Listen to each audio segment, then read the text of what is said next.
and welcome to the 6th Annual Seminario SMUN Conference. My name is Santiago Nasur, and I will be your Secretary General for this conference. On behalf of our school, I would like to welcome all participating institutions. We hope you feel at home as much as we do. I would also like to welcome all participating students and teachers who join us today, and to the Seminario school authorities that accompany us. It is a great pleasure to welcome all 13 schools and over 200 students participating. I now yield the floor to Father Álvaro Pacheco, Rector of Colegio Seminario, who will open the ceremony. Thank you.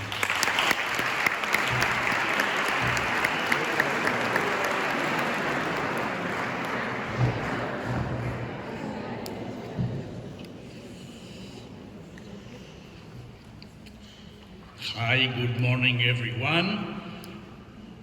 Sorry, maybe should I speak in a formal way?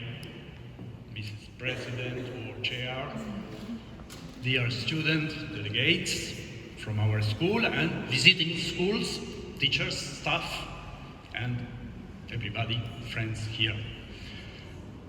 As a rector of the Seminario school, I am very, very pleased to welcome you all to this 6th annual conference of the Seminario SMUN Conference, and to thank you all for being here. We are proud of hosting a conference once again after the pandemic. For me, it's also the first conference, having been appointed last year. This conference is about hope and a safer and more peaceful Middle East. 3 brief opening remarks that I want to share with you.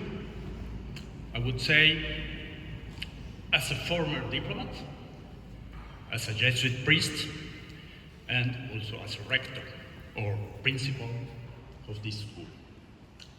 Yes, long time ago, I used to serve as a diplomat for the Uruguayan Foreign Service, the Foreign Affairs Ministry. I entered the diplomatic school and worked in some very challenging areas there, not the Middle East, sorry, but Central America department, and 2 years later I have been asked to join the political affairs staff, under the leadership of great ministers like Enrique Iglesias, Roses Piel, and great ambassadors, Lupinacci, Fischer. Nice memories from that time. My first diplomatic position was in London, under John Major government, between Margaret Thatcher and Tony Blair. For you, it's very long time. But the Queen is still there. Amazing. Elizabeth. This kind of session remind me our work at that time, building consensus among countries and always with the scope of a safer and more peaceful world. Like you today, the same scope. That's why for me, my hobby, it's not just a hobby, is to look closely to world news section every day in the press. For instance, these days, about the Middle East, President Putin arrived in Iran for a first trip outside the former Soviet Union since the invasion of Ukraine. And at the same time, US President Biden visiting Saudi Arabia and the Gulf states in order to renew closer ties with them. At the same time, Palestinians vow to stay on West Bank land despite defeat in centuries-old legal battle against Israel, and more. I'm looking forward to hearing from you, delegates, the recent news, recent facts, and debates of what is going on there in the region. But I would add another point, an essential one, I think, even if if we could think it's happening outside the Middle East. We are witnessing this year a war. On 24th February, Russia invaded Ukraine in a major escalation of a war that in fact began in 2014. The invasion caused Europe's largest refugee crisis since World War II, and this of course a major concern for the entire UN system. It's not far away from the Middle East. The United Nations General Assembly passed a resolution condemning the invasion and demanding a full withdrawal of Russian forces. The International Court of Justice ordered Russia to stop military operations. Many countries imposed sanctions on Russia, which have affected the economies of Russia and the entire world. That was my first point as a former diplomat. Then I entered the religious life, a sort of sounding transfer in the market at the time, like the Suarez Nacional or something like that. But a good one.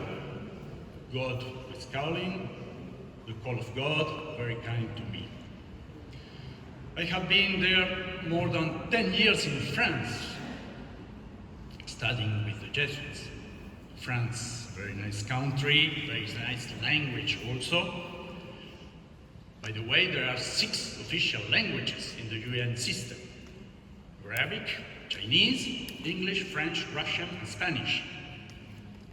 But French used to be the main diplomatic language, and still is the official language of some institutions, old institutions like the International Olympic Committee, for instance.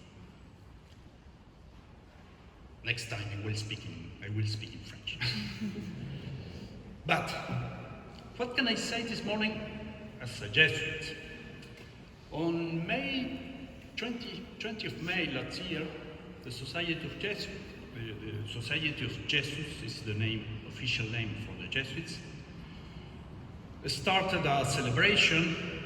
We call that the Ignatian Year, because on that date, 500 years ago, Saint Ignatius of Loyola was wounded by a cannonball while defending the city of Pamplona in a battle. We are talking of the 16th century. For him, it was a major failure and forced a change of plans in his life. This failure also started a process of conversion, inner process of conversion, which led Ignatius to bigger dreams, no longer centered in himself, but rather on God. It helped him to see all things new in Christ, all things new in a new way. And that's my point for you this morning, because after his conversion, he went to Jerusalem, 16th century Jerusalem. It was for him a turning point experience. I went myself to Jerusalem some years ago, already as a Jesuit, 2017.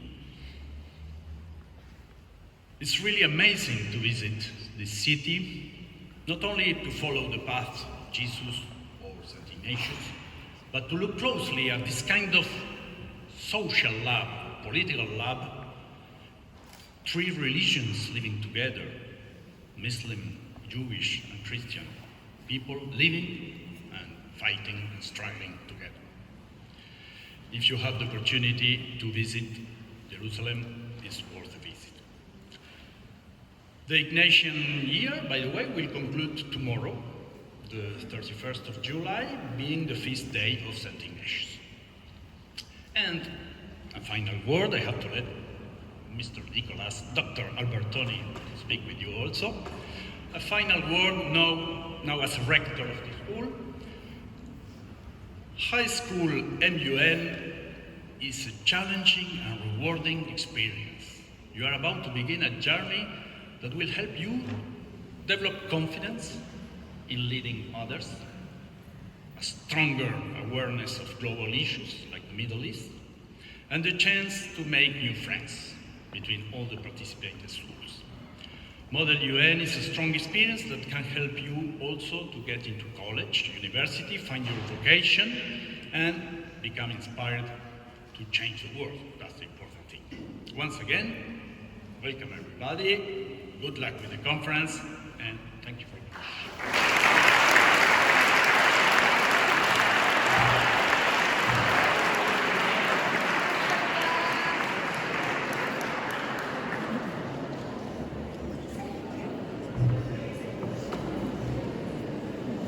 Thank you.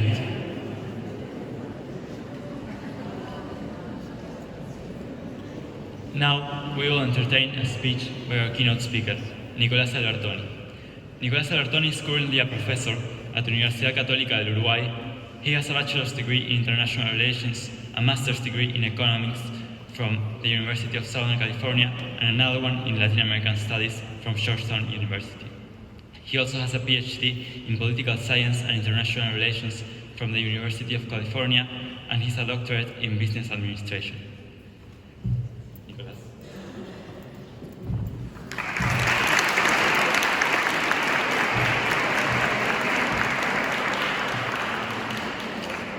Okay, thank you so much. Good morning, everyone.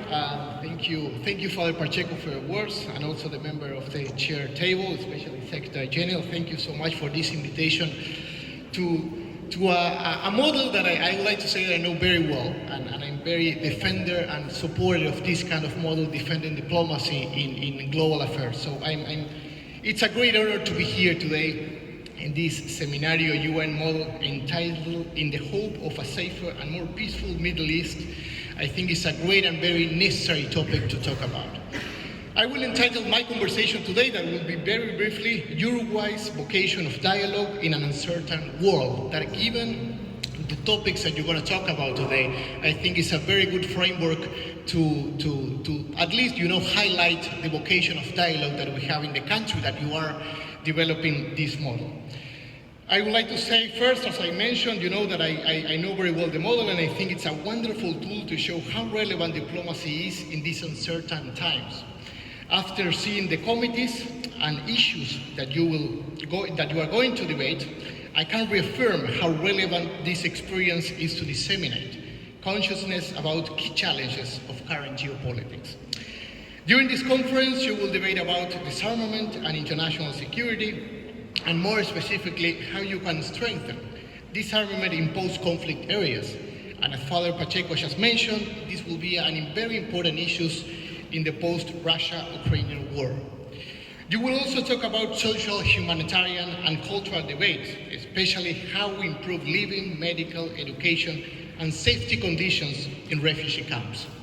Similar issues include politics of decolonization and UN Human Rights Council. Considering these topics that you will talk about, in these few minutes, I will share some past, present, and future reflections on how Uruguay has been a promoter of international dialogue, and in doing so, I would like to highlight why I think the model UN provides key tools to continue developing our national vocation of peace and dialogue. I will also try to focus on the vulnerabilities that the current global context present for the future of our national vocation of peace and dialogue. Today, as you know very well, scenarios increasingly appear in which the promotion of dialogue as a tool for peace is diluted in a world that, perhaps due to years of concentration of powers, sees many countries feel motivated to promote wars, to ask for a dialogue. Given this context, let's start by saying there are several ways to maintain, approach, and promote peace, and dialogue is one of them. The degree of proactivity makes a big difference. For example, not participating in a war can be seen as a necessary, although not sufficient, condition of promoting peace between nations. However, there are also dialogue mechanisms to ensure that war-like scenarios is not reached. Uruguay discovered, perhaps out of necessity for survival, that peace could be a fundamental tool to be, in an international context, something more than a small country in South America. Uruguay is a case in point that maintaining peace, whatever the reasons be, always be a positive ramifications. While it is true that Uruguay over the years has come to understand that there is no progress, there is not peace, today it has a challenge of promoting dialogue as a central tool of peace in this context. As someone has said, there is no peace without dialogue, just as there is no development without peace. Reading our country history, we can see that being promoter of peace made us better ourselves. And that is why today we must take care of our reason of being promoters of peace. For example, solid institutions and realistic pragmatism, understanding that dialogue and not war is part of our national survival. Uruguay was also able to understand, almost unintentionally, I would say, that neither in war or in peace does one overreact. That when one path or another is assumed, one must walk to the end. Note that the mentality of war has non-surrender as part of its essential. But interestingly, the true peace promotion mentality also involves non-surrender. And here we have an interesting but also striking coincidence that shows the closeness between extremes of war and peace. As Uruguayans, we can take for granted the importance of our values, and we have to transcend them of government generations and political ideas, because the wins and the value of peace is for patience. In a world like today's, where uncertainty and complexities are growing, we have to be on alert toward those who see dialogue as an aspect of weakness in a world in conflict. The evidence shows that more and more globalized citizens like you tend to adapt their belief to the events of the world. Just look at the facts weeks ago in Finland, a country that has been neutral in the face of armed conflict for more than 80 years. They formalized their intention to join the National Atlantic Treaty Organization, NATO. But the central fact here is not the geopolitical decision that make them to share, that we can share or not to join NATO, but the Finnish citizens' perception of neutrality in armed conflict. According to recent data, before the Russian invasion of Ukraine, 70% of Finns supported neutrality in armed conflicts. Today, this figure is around 30%. This tells us emphatically that international wins can move the roots of peace more easily than we thought impossible. We live in time in which cracks, grietas as we call, that are talked about in the domestic politics sometimes are extrapolated to the space of international arena. And the question that may appear today in what to do in this tense world is that what are we gonna do when we start to see dialogue and peace as part of something that could be seen as weakness? Naturally, there is not a complete answer to this question, but there is a possible hypothesis. The only thing that can save us is to return to that origin from which we started when we understood that beyond values, for us, peace and dialogues like this is a sense of being for Uruguay. That if the conflict seems to be the only destiny, let's try to not be in one side or another, but rather promoting dialogue. And let me conclude by saying that to promote battles and to go against the current of this world, it is important to strengthen our deeply rooted democratic values that sustain them.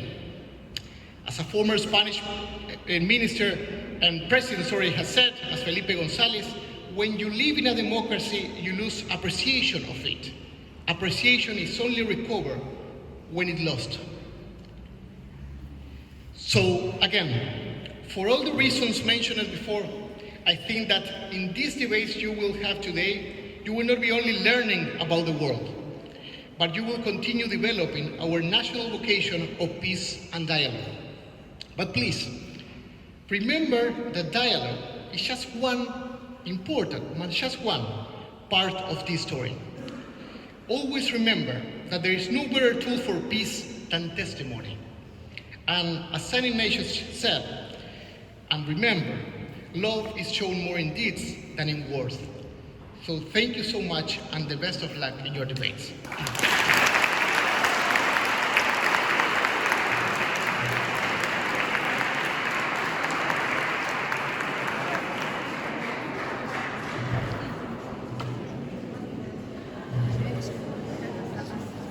Thank you, Nicolas.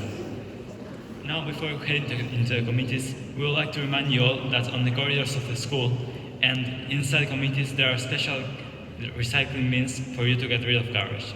We encourage you to pay special attention to this. And finally, we now invite all delegates to head to their respective committees and teachers to the teacher's lunch. Members of the admin staff will guide you to the classrooms. Hope we can all have a fruitful and enjoyable conference. I now declare the 6th Annual Seminario SMUN Conference officially open.